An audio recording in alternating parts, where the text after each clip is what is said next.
In a world full of noise and spin and shadows, one voice cuts through the lies like a blade through smoke. Fear no man, fear no evil. Because the truth is the only thing that matters. Dance with the devil, walk with the angels, and the truth shall set you free. This ain't for the faint of heart. This ain't for the easily offended. This is where real talk lives. Because if it ain't black, it's white. Welcome to the one, the only, the Robb Crocker Show.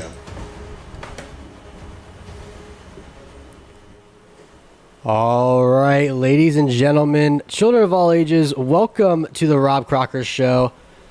That was our new intro right there. I hope you guys love it. I sure love it. JB, how you doing? I'm good. And of course you love it. Your voice was in it. Was that my voice? I don't know. It sounded it sounded like me, but I don't think that was me. No, I think it was great. I mean, the video's great. Everything's great. It's everything we believe in. It's a great start for a Tuesday. Absolutely. And speaking of Tuesdays, of course, it's the Robb Crocker Show. So let me introduce you to the man of the hour, Robb Crocker. How are we doing? I'm doing well, gentlemen. Dance with the devil, walk with the angels, and the truth will set you free. Every Tuesday night, 8 o'clock. Tune in, subscribe, like. You get to spend an hour with Gonzo, JB, and myself, and you will hear unfiltered truth.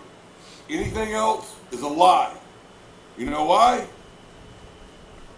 Because I'm always right. Man, you were rhyming there for a little bit. I almost felt something. Good deal, guys. Good to be with you. Glad you're back from Maine. Me too. My question for you, Gonzo, did you eat any lobster while you were in Maine? Of course, I ate some lobster. I had a lobster roll from High Rollers that was really good. And then after that, we had some actual lobster boiled and with butter and everything like that. So I lived the full Maine experience. The question is, the one that I've been waiting to ask you, is can you tell the difference in a Maine lobster while you're in Maine compared to a Maine lobster while you're in Florida? Oof. No, I didn't notice it. If I'll be honest with you. I've never been able to tell the difference myself.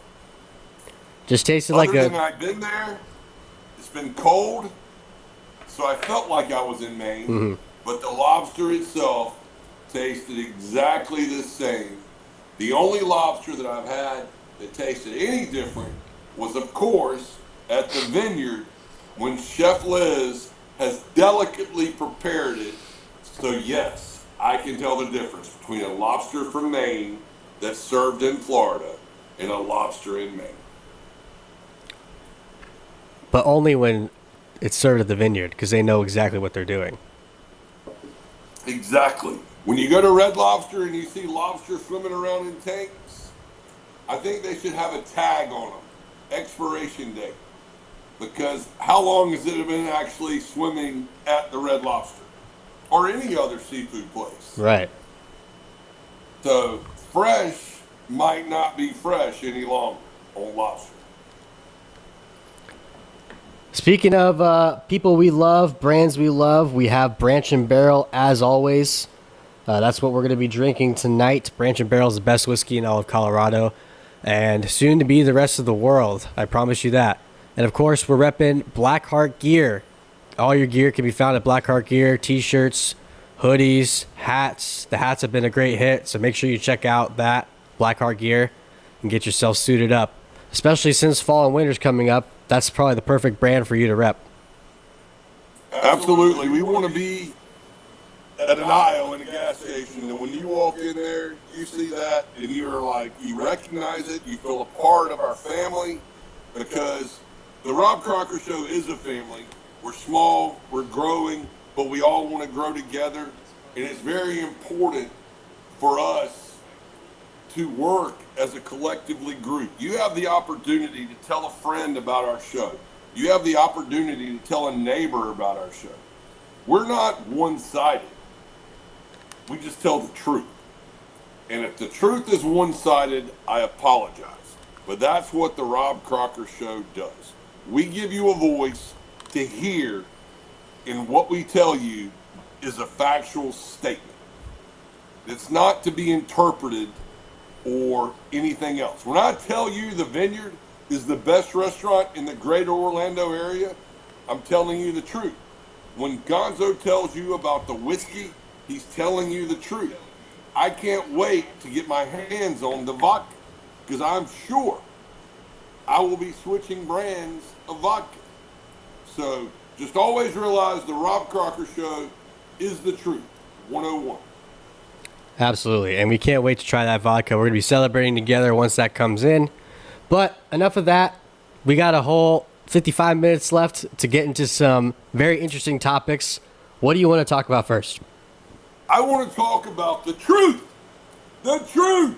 The greatest interview by a Democrat or a libtard or the former president's son.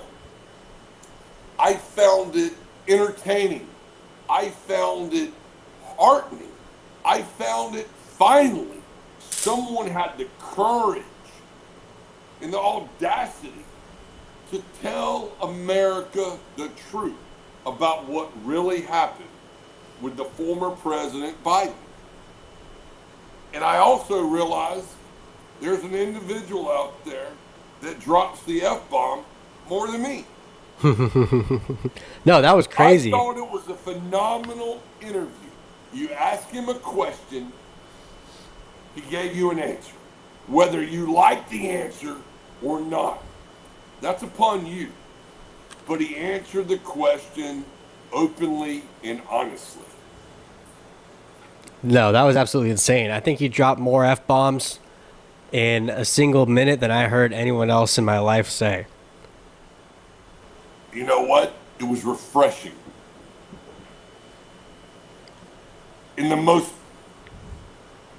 The thing I thought that was the most refreshing part about it is somehow in Hunter Biden's mind, he actually believes that he has an opportunity to run for the President of the United States and represent the Democratic Party, which I think there should be a Hunter Biden and a Robb Crocker, and let's get it on for president and see who can drop the most F-bombs. Is that what it takes to become president now? Just however many F-bombs you can drop in a single minute? Well, or how many women you can accost in a dressing room in New York City. Oh. Or how many dudes you can marry to become president. Or be so drugged up on Ambien, you don't know where you are. So I think I actually have a pretty good chance against the F guy. I don't know about everybody else, but against him, I think I might have a chance. Do you think he's actually going to try and run for president after everything? I think that he has a pardon. I think that people in this country are sympathetic to individuals who are overcoming their past.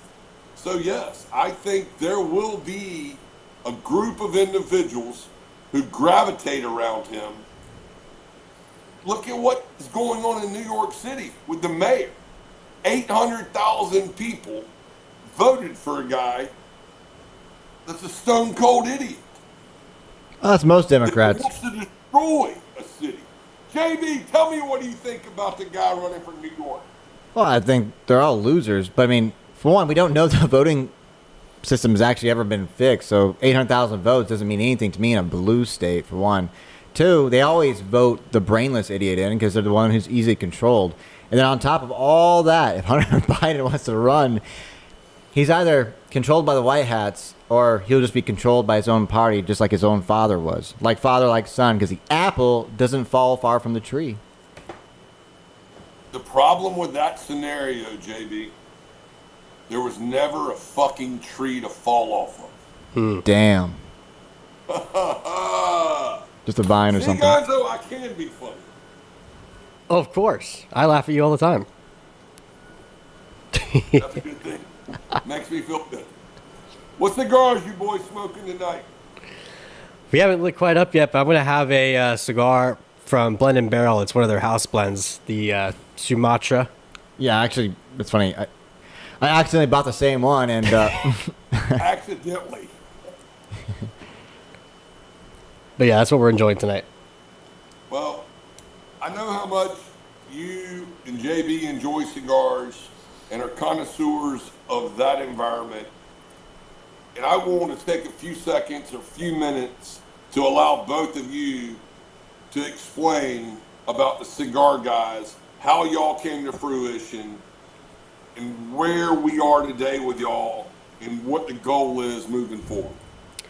Well, I appreciate the spotlight. But the Cigar Guys, essentially, for those of you that don't know, we are a cigar podcast. We've been going strong for over 2 years, interviewing experts in the industry and showcasing our passion, including the Besa cigar, which is one of our brands that we have created.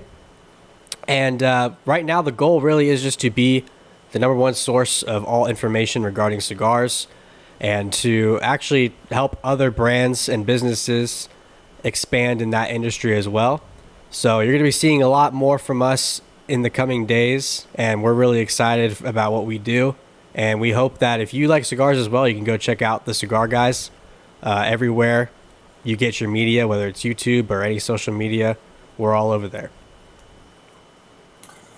Very nice.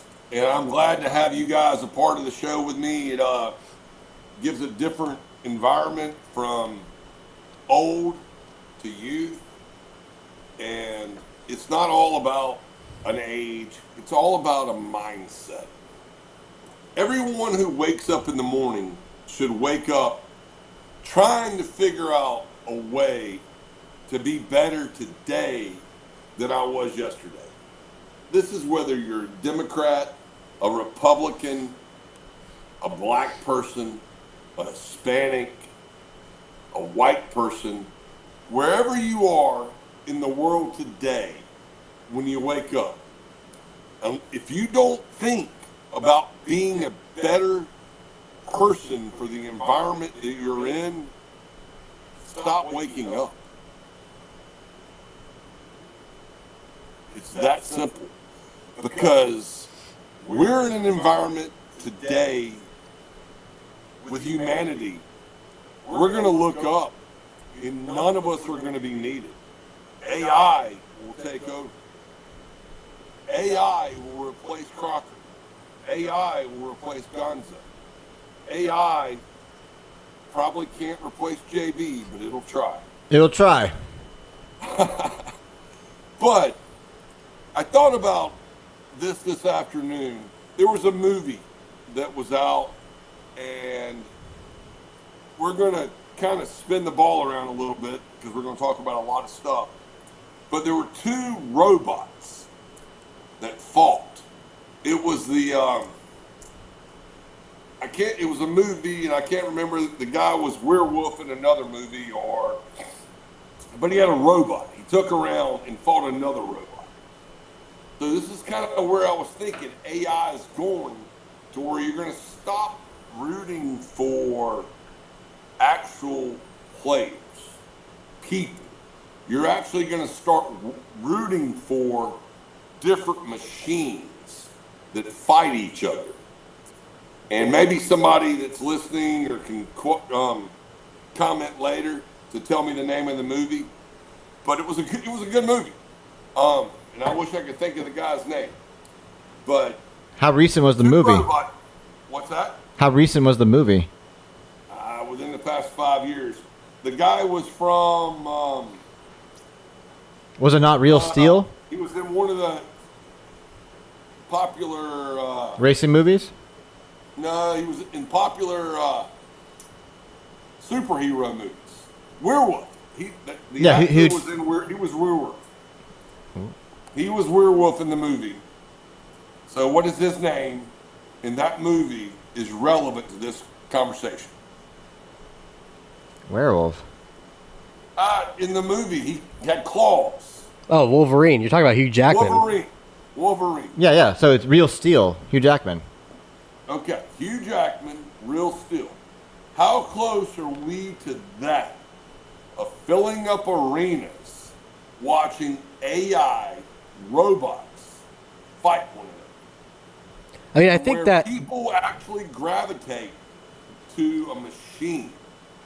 yeah, I think that We have that. we have now. that technology now for sure. It's just a matter of time of when are they going to make that popular enough for people to actually like watch, like the UFC, for example. I mean, at the end of the day, I think right now people want to watch real humans beat each other up. But to your point, how long before they say, you know what, Yeah. instead of putting real humans in here, we could put robots in that, whether they look like humans or not, it's gonna. People just want to see chaos, and people want to see two entities go batshit crazy at each other.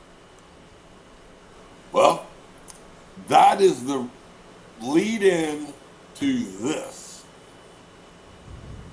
WNBA All-Star Weekend was this past weekend. The players decided to wear a jersey or a t-shirt that basically said, pay us what we're worth. Well, how do you pay someone what they're worth? Yes, they're worth valuable amount of money as a human being. But what are they worth as a WNBA player trying to make an owner money? If you own that team, your team is in the red. Players, individual players, may be in the green due to sponsorship and due to other things that they have going on in their life. But the league itself is a failure. It does not make money. It does not put people in the stands. There are certain players, we've talked about this in the past, people want to go see. When certain individual players are playing, the arenas sell out. The other times, they do not. So how do you pay for a losing business that's going on? You don't, because the NBA funds the WNBA. Ironically enough, the same individuals that want to have boys and girls sports don't realize that, JB. Yeah. Every sport, whether it is high school, college, and WNBA, it's all funded by men's athletics. College sports, there would not be a girls' field hockey team. There would not be a girls' swimming team. There would not be a girls' tennis team if the boys did not play basketball and the boys did not play football to generate the revenue to pay for all of the athletics, all of the scholarships, and all of the Title IX benefits that they get. So get this shit out of your head about having boys swim, boys play tennis, boys play field hockey. Girls do girl stuff, boys do boy stuff, and if you're a boy and you can't make it on the boys' side, I'm sorry. I hate it for you. You gave it a try, but get out of the girls' locker room. Someone said that at the end of the day, if the WNBA players were paid their fair share, they would actually owe money to the WNBA. No. Oh, money back to the NBA. Yeah. Well, but if you, basically, what I wanted to say is I want someone from the WNBA to come out and say, all right, listen, we'll pay you your fair share. Turns out it would be negative, so I'm going to be nice and just not pay you anything. Yeah, I'm pretty sure it's running at a deficit. That's why I said the NBA so as to fund the WNBA. But the irony of them wearing any T-shirts is that, like, why wouldn't you just ask your boss to explain it to you, which is your owner of the team, because the owner of the team owns the individual teams for the WNBA, just like the NBA. And they could explain it just how we're explaining it. The thing about it is, I think that they are gravitating to individuals' sympathy. They're wanting to reach out and say, hey, look, man, you got to pay us more. Okay, when you look at an arena and there's no one in there, ask yourself, how can I get paid more? You can't. It's just like wrestling used to be in the 70s, 80s, 90s, 2000, 2010s to where we are today. Those wrestlers showed up to make a couple $100 in front of 300 or 400 people. Now, the wrestlers have contracts where they make anywhere from 300 or 400,000 up in million. It's all on their marketability, which is the marketability is an individual who packs an arena, whether she's white or black. It's marketability. That's why certain teams draft certain players in certain regions. Take the Indiana Fever. Look at their JB. Look it up for me.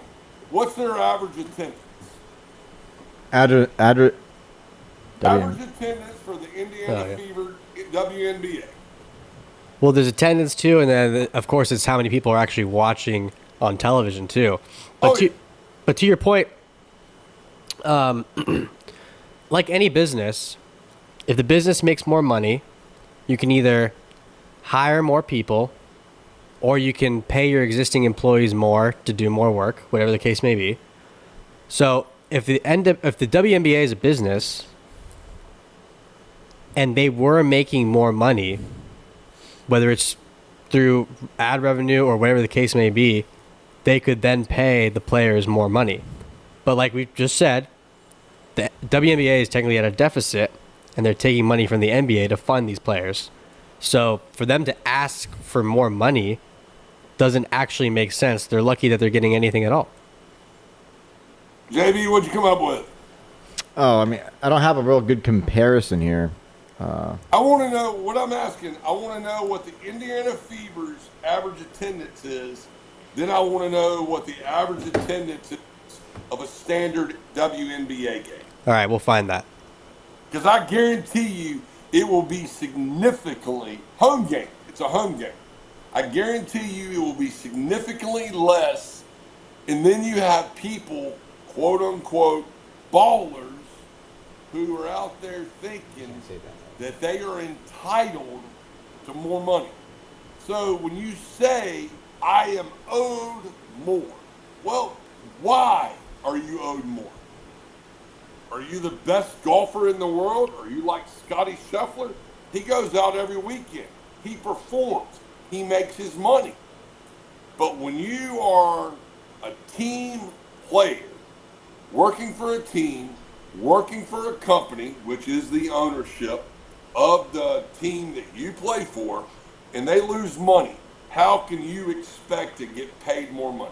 Give the best answer that you could think of with that data. I mean, in Indiana Fever attendance of 2024, with the arrival of Caitlin Clark, they saw about 340,000 fans. That's in total.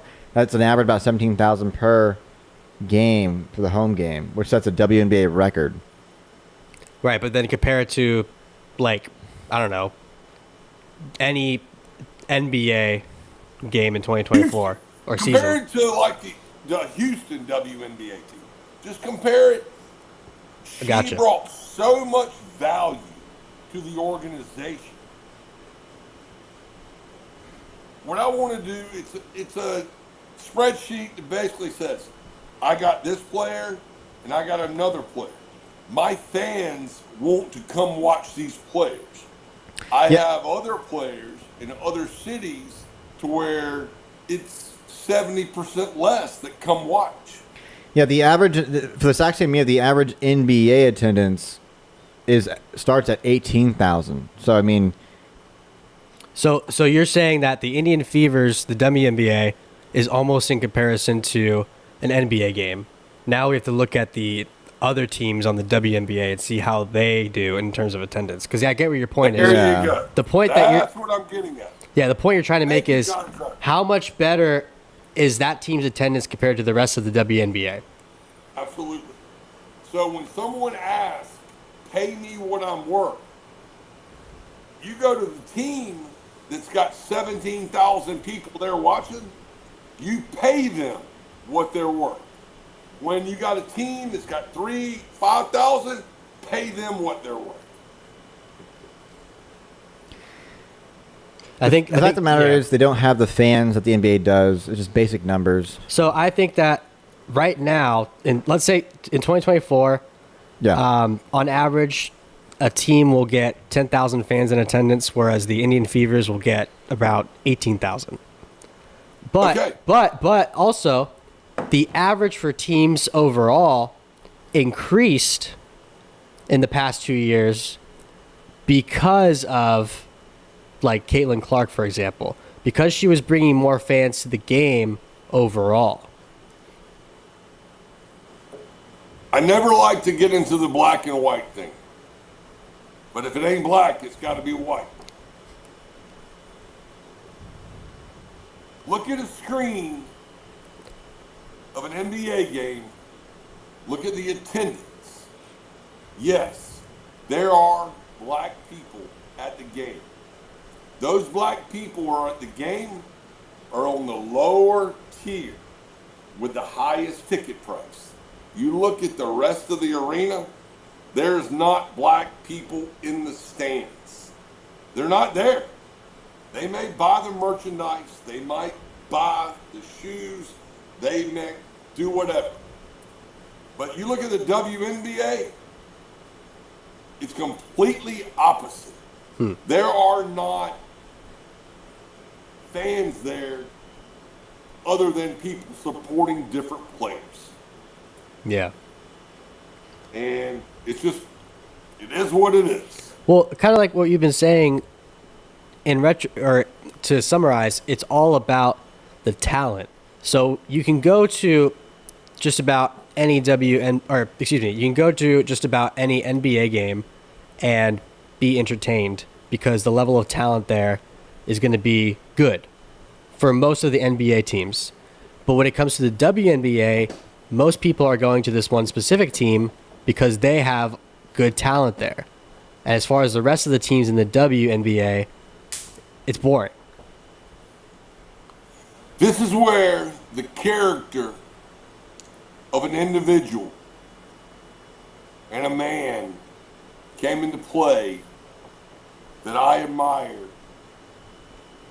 when he retired and came back. This is Michael Jordan.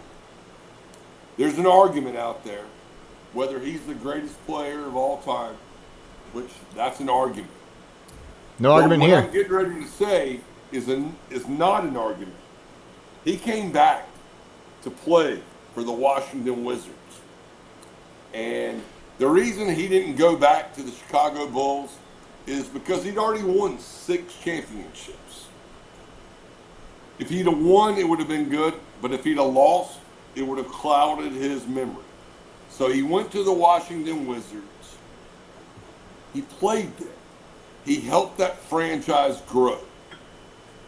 He grew the attendance. And what no one knows, or very few people know, it was right after 9/11. Every dollar he made as a check for the Washington Wizards, he gave to people whose lives were wrecked from 9/11. He never took a dollar from his salary. So when you talk about pay me more, figure out a way to give back like that, man. Yeah. It's not all about taking. Sometimes you got to give back. And that's why having a black heart doesn't necessarily always mean that we don't do what's right. Mm-hmm. No, exactly. But so I'm tired of hearing every libtard say this. Michael Jordan is an example for you to utilize in your life and figure out a way to be a better human. For sure. Speaking of better humans, let's go to Jeffrey Epstein and Giselle Maxwell.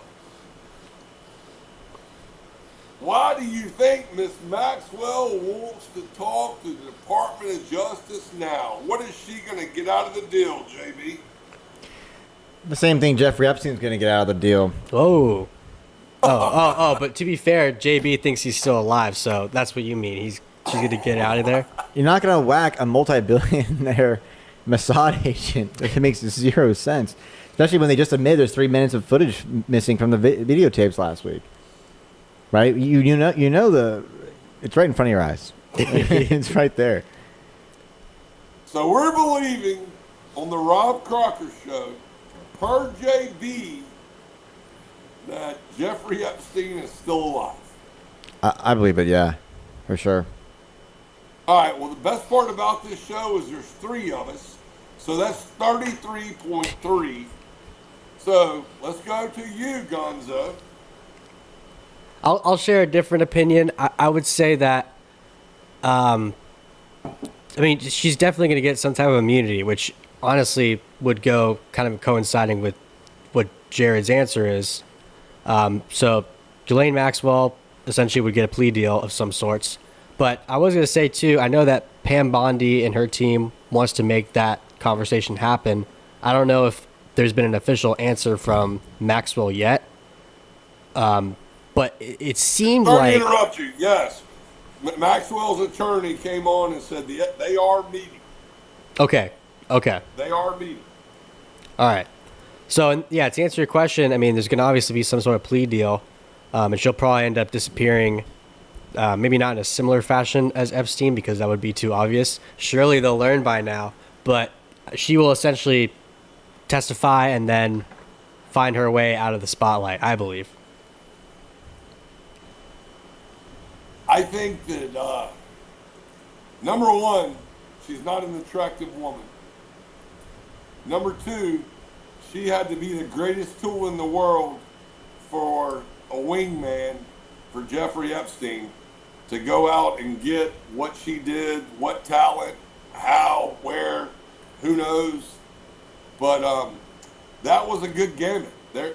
And her father. I just think what's that? Her father is why she's so prominent, right? It's that connection with Mossad. Her father wasn't out there getting good-looking blondes for fucking dudes to go have sex with.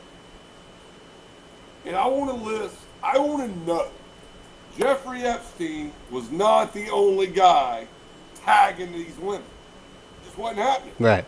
There were Exactly. other dudes that showed up. Tell me who. Tell us. Tell Gonzo. Tell JB. No, Tell yeah. everyone. Essentially, the narrative they're trying to push is that, yeah, Jeffrey Epstein and Maxwell are guilty, but, who were the people that were actually engaging in these acts with children or whoever? So it's like, okay, yeah, they were trafficking children, but they didn't have any clients. But so, you hear what we're being told. There are places in Vegas that traffic women to where you can fly out there, you can go in there, and you can rent or pay for an hour, whatever it is you want. And it's legal. So, I hear you about the underage girls. But every business has a transaction. That island has a transaction of what numbers were on the back of that plane that showed up. Just make it public. Yeah, they weren't going there just to get a suntan, I'll tell you that. Not to Epstein Island. No. What's the point? The irony of all this is that Wired came out with an article, actually a little thing, they haven't really fully published it, but all the cell towers and cell companies have all the wireless data of everyone who's ever visited that island before and after, and their GPS locations, and the actual SIM cards attached to it. There's so many people that have the duplicated data out there. Everyone's afraid. What are you afraid of? Getting whacked. What do you mean? What do you mean? You think Jeffrey Epstein got killed in prison? That's what they're really afraid of. I'm going to go with you, JB. I'm going to say Jeffrey Epstein is somewhere else living a high life. Epstein Island 2.0. I just don't believe you're going to whack a billionaire Mossad agent in the Clinton Correctional Facility in New York. That's crazy. Well, Suge Knight is still alive. You believe he's alive. Gonzo, what do you think? Honestly, the more he talks about it, the more I start siding with him. So you believe it's believable? Oh, for sure. I mean, I've always thought that it was a possibility he was still alive. 100%. But we think Cash Patel and Dan Bongino, you fucking make it short of this. Dan Bongino, Cash Patel, are you fucking lying? Yes. Tell Yes. the fucking truth. There you go, JB. No, I think that because you have to realize that they did a complete 180 from the time where they got into office until now. So they're like, listen, we're going to release everything. And then they bought some time, and then 6 months in the administration, they're all like, well, turns out there's nothing. You can't do a 180 like that when everyone knows what's really going on. Dan Bongino made more money out of office than he's making now. So why can he not have the balls to tell the truth if he knows something different? Because it's not about the money. He joined. You're exactly right. He could have stayed just like Trump. He could have lived the private life, had all the money, whatever. But he wanted to do a service to the nation, or at least he thought. But once he got in, obviously they got to him somehow, whether it was threats to him, his family, whatever. So it's not about the money. It's about the power that these people actually have. If they can supposedly whack Epstein in the most secure prison, then they can get to Dan Bongino or Cash Patel. What's the quote? Fear no man, fear no evil. Cash Patel, Dan Bongino, stand up for what you believe in. If there's something there, tell the truth. Well, you have to look at it from real quick. You have to look at it from this way too. If you had compromising information about me, and then I came to you and said that I'm going to terminate your family, and you really have nothing you can do to save them besides not talk, what are you going to do? You really want to know the truth? Yeah. Go for it. I'm going to have a set of balls, and I'm going to come after you before you ever have the opportunity to come get me. I'm going to take you out before you ever have a chance to come get me. That's a factual statement. Someone threatens me, I have multitude of ways to eliminate that scenario, whether it is financially, physically, whatever it may be. It could be 3 Chesapeake Bay Retrievers that like barking. I don't know. But that's what sucks about the political system that we're in, guys. And the JFK files, the Martin Luther King files, all of these things that were at such great magnitude. I'm a conspiracy theorist. I don't think we ever went to Mars. I know JFK was killed. I know Martin Luther King was killed. I know Ronald Reagan's life was attempted to be assassinated.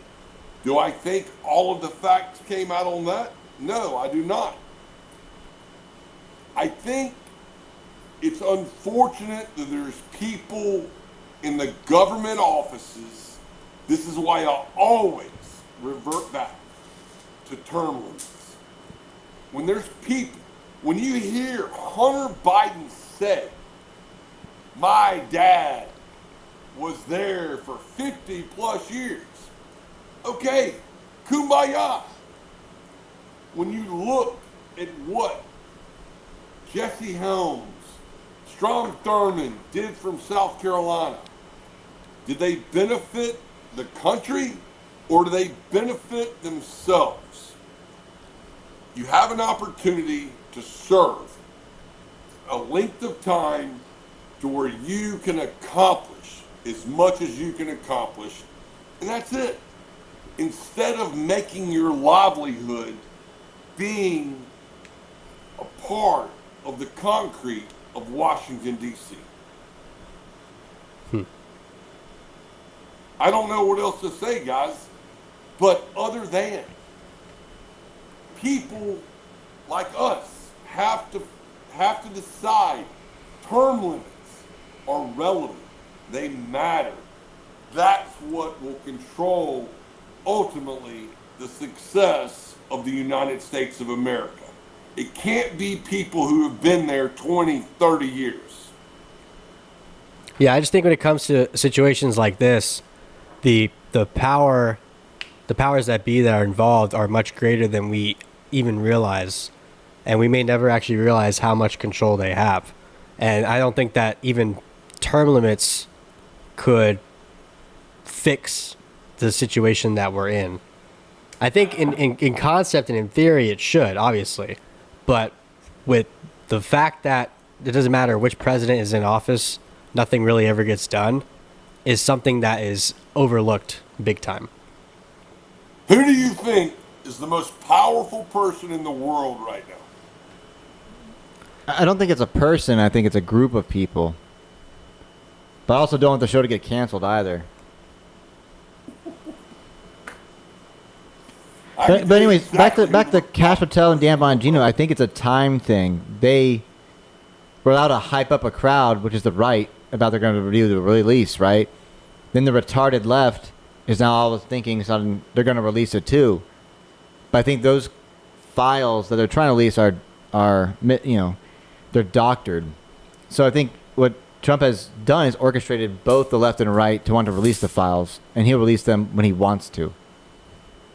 The most powerful person in the world is Elon Musk. No. I promise you, he has the ability. It's not Tesla cars. With what he's done with SpaceX and Starlink, when he has the ability to control the satellites that are letting people to communicate, he was a hero for Donald Trump. If you guys remember, North Carolina, he allowed everybody to communicate. Trump, just all about it. I honestly believe when you have someone as smart as he is, he has a plan. He could sell everything in his mind to China or the United States. All of the technology that he has, it has to be greater than any other individual. Bill Gates is a product of his environment. Warren Buffett is a product of the environment. There might be individuals that we don't know about that are more powerful, but as far as technology, I would say Elon Musk is probably the most powerful individual, as an individual, in the world. Well, if you want to argue in terms of technology, sure, but there's people that can control him and his technology because they have more power. Like you said, there's people we don't know about that have more power and more influence, and they can get to even Elon Musk. And I don't think that Elon Musk has the power to actually fight these entities we're talking about. I do know that Elon Musk has more security than the President of the United States himself. So I think he feels pretty important. He also has to protect 14 children. It's Maybe But that wants to continue having more, so I can appreciate that. he might be willing to let go of one in particular, but yeah. Yeah, he has a plethora of children for sure. There's no doubt about it. But let's switch subjects and think about your life being in the hands of a young pilot on an Embraer jet or something comparable, flying from Minneapolis to Minot, North Dakota, and you encounter a B-2 bomber.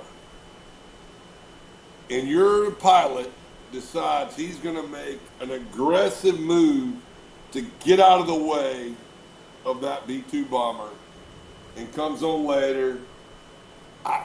Why are we having so many issues with planes having issues in the air? Yeah, I mean that definitely that particular seems like some sort of communication issue because they shouldn't even be in the same space. So whether it was the fault of that, it was a commercial airline, right? It was a Delta flight with a B-2 bomber that was doing a event at a fair. Okay. So yeah, I mean, so it sounds like to me in that situation that the commercial flight, the Delta flight, was not communicated to properly because they shouldn't have been in that airspace at all. Well, the Delta flight was making its normal route, which I've actually made this flight, unfortunately. I left Minneapolis at 45 degrees. I landed at Minot, North Dakota, and I got out of the plane, and it was 0 degrees. The rental car that I was supposed to go pick up had hit a deer the night before. So Hertz told me to go down to Rent-A-Wreck. I go down to Rent-A-Wreck. I get like an old Chevy Blazer, which was the 4-door Blazer. This is the craziest trip I could probably tell you in my life. The guy said, never turn the truck off once you get in it. I said, what? He said, do not turn the car off. Oh, jeez. It was 0 degrees when I landed in Minot, North Dakota. When I left Minot, North Dakota, it was minus 42 degrees. Wow. The hotel I stayed in still had like the antiquated key that was this big that you had to put in the door. Every restaurant, this is back when fracking had just become very popular in North Dakota. And Walmart, Walmart there was on Fox News every day because there was RVs in the parking lot with people staying. It was like the new gold rush, old rush. And that might have been the most miserable fucking trip of my life. I honestly can say the air that would run from a compressor to a nail gun would freeze if it did not have alcohol in it to keep it to where it was open. So while I was there, I was like, well, let's go to Canada. Let me go see all of this and just check it out. So I leave, we go up, and we go to literally get into Canada, cross the border. I don't even think anybody checked our passports when we crossed the border there. But went 3 hours without seeing a single house on a road. Got to Regina, Canada. And there was 500 people lined up outside of the hospital that we went by. Went into a restaurant, asked for sweet tea. They were like, what is sweet tea? They had no idea what sweet tea was. Then we went into another store, and all they had in this store, it was a store. Sporting goods, hardware, it was a plethora of everything. So, yes, there are very metropolitan cities in Canada. Toronto, Quebec, other cities. But the rest of that state is bumfuck Egypt. And you do not want to break down out there in a Rent-A-Wreck that you got from the airport. So, I never did business in North Dakota, and thankfully, I don't like cold that much. I like Florida a lot. Yeah, that sounds terrible. So don't go to Canada. Okay. You can go to Canada if you go to Buffalo, go to Niagara Falls to say you saw it, go over to the casino, you'll lose money, but Toronto, Quebec, Montreal, but Montreal doesn't speak our language, so just, no. I agree with you, JB. Don't go to Canada. Well, so back to the whole plane thing, what it does sound like is even though they're making their, the route they always make, in that particular situation, if there's a, military plane of any sorts in that area, they should have been told to avoid that area anyway. This is where they don't communicate, Gonzo. The commercial airlines are not on the same frequency as the military airlines. This is what caused the accident in New York City. I think when you are in a vicinity of an airport that handles commercial airlines, that the military should be able to be on the frequency to understand what, when, and how, because there's most major metropolitan cities don't have Army, Air Force, and Marines around those facilities to worry about. But when you get into rural areas, Missouri, Kansas, North Dakota, the military is flying around. If you go to a small airport like Wilmington, North Carolina, there are fighter jets sitting on the runway, ready to deploy if they need to deploy. So they use the same working mechanisms, but they don't communicate with one another. And there has not been any fix for the outdated system. And do you remember? You might not even remember a floppy disk. Do you remember a floppy disk? Yes. Yeah, I mean, I was born pretty much like when that was phasing out, so I like can physically remember one, and that was probably the only one I ever saw. I can remember being in 8th grade, and the first time I was ever exposed to a computer. It was an Apple computer that had this like 3-4 inch disc by this. You had to put it in to function, to operate, to do whatever it may have been. But it's just, technology's come a long way, and I feel for our kids because that's all they know. They don't know what a callus is. They don't know how to grab a shovel. They don't know how to grab a hoe, and they don't know what a rake is. They probably know how to grab a hoe. Not that kind of hoe. Oh. They might. But speaking of hoes, rakes, and shovels, I'm going to talk about something that's dear to me, as you both know. The stock The market. Latin American community in our country who has been taken advantage of, that is getting just run over on a daily basis. I completely agree with anyone who's in this country illegally who is a criminal, a rapist, a murderer, anything that they have done to harm the United States of America, to hurt our country. I want you to be deported. But if you are here being a valuable asset of doing something, whether it's construction, whether it's in the restaurant, whether it is housekeeping, whatever it may be, I want you to have the opportunity to go somewhere, to register, to where you can stay here and be a part of the greatest country in the world. I do not want you to be in the same arena as the other people, but the people who continue to commit crimes.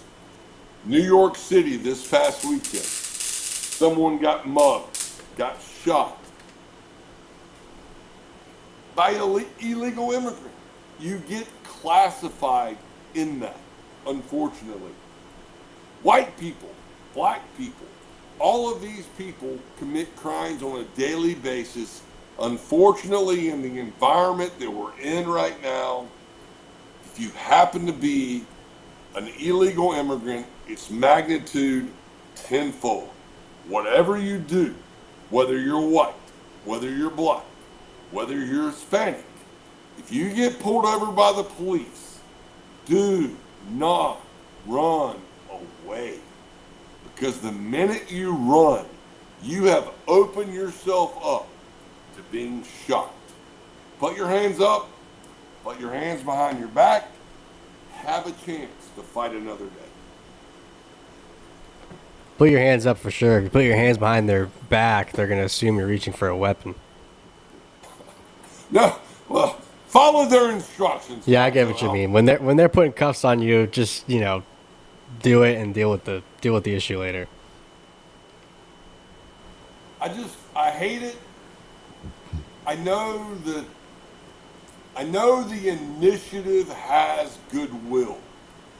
I know the initiative started out as illegals, but illegals does not classify being in this country illegally. There has to be a better way. I want to continue to try to find a better way. JB, have you taught me or found a better way yet? Or you just continue to want to get rid of all of them? I don't know if there's a better way. I don't know what you want me to say. We talk about this every week.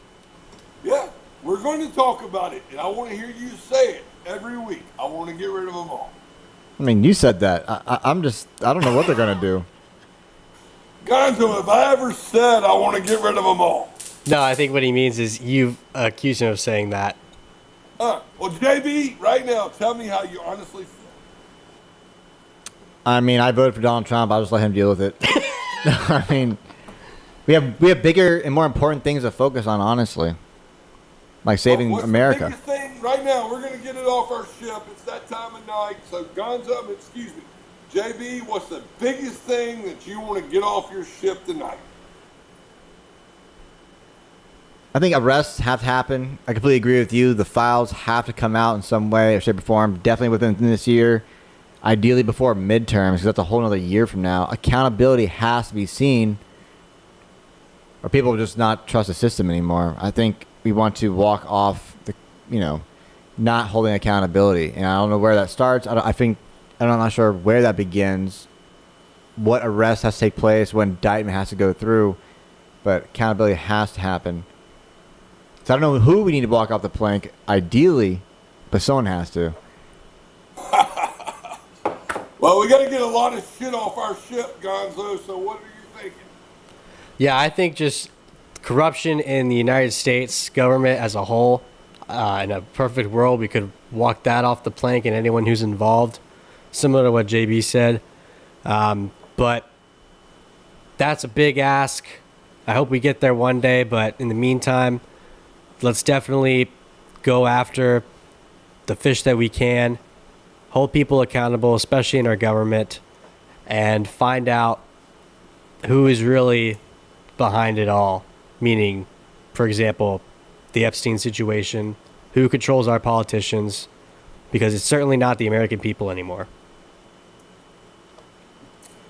Gonzo, go through all of our sponsors one more time for me tonight, please.